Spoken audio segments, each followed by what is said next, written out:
Deepu channel. ఈరోజు మనం ఈ వీడియోలో వాక్యాలు రకాల్లోని 3 వాక్యాల గురించి తెలుసుకుందాం. ఈ వీడియో చూసే ముందు ఈ ఛానల్ని ఇంకెవరైనా సబ్స్క్రైబ్ చేసుకోకపోతే కనుక తప్పకుండా సబ్స్క్రైబ్ చేసుకోండి. మనం టాపిక్లోకి వెళ్ళిపోదాం.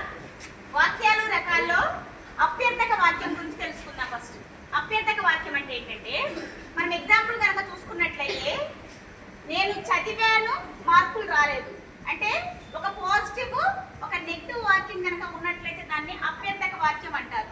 అంటే నేను చదివాను కానీ మార్కులు రాలేదు, ఇలా చెప్పినట్లయితే అది అభ్యర్థక వాక్యం అవుతుంది. ఓకేనా? నెక్స్ట్ ది హేత్వర్ధక వాక్యం. హేత్వర్ధక వాక్యం అంటే ఏంటి? రెండు కూడా నెగిటివ్లే ఉంటాయి. అంటే నేను చదవలేదు మార్కులు రాలేదు.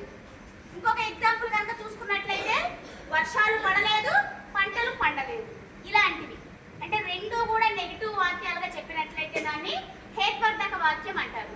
నెక్స్ట్ ది తద్ధర్మక వాక్యం. తద్ధర్మక వాక్యం అంటే ఇది ఖచ్చితంగా ఎప్పుడు ఇలానే జరుగుతుంది అని చెప్పే వాక్యాలను తద్ధర్మక వాక్యాలు అంటారు. అంటే అవి ఖచ్చితంగా అలానే జరుగుతాయి. ఎట్లా అంటే, సూర్యుడు తూర్పున ఉదయిస్తాడు, సూర్యుడు ఖచ్చితంగా తూర్పునే ఉదయిస్తాడు అంటే అది ఖచ్చితంగా అలానే జరుగుతుంది అని చెప్పే వాక్యాలు తద్ధర్మక వాక్యాలు.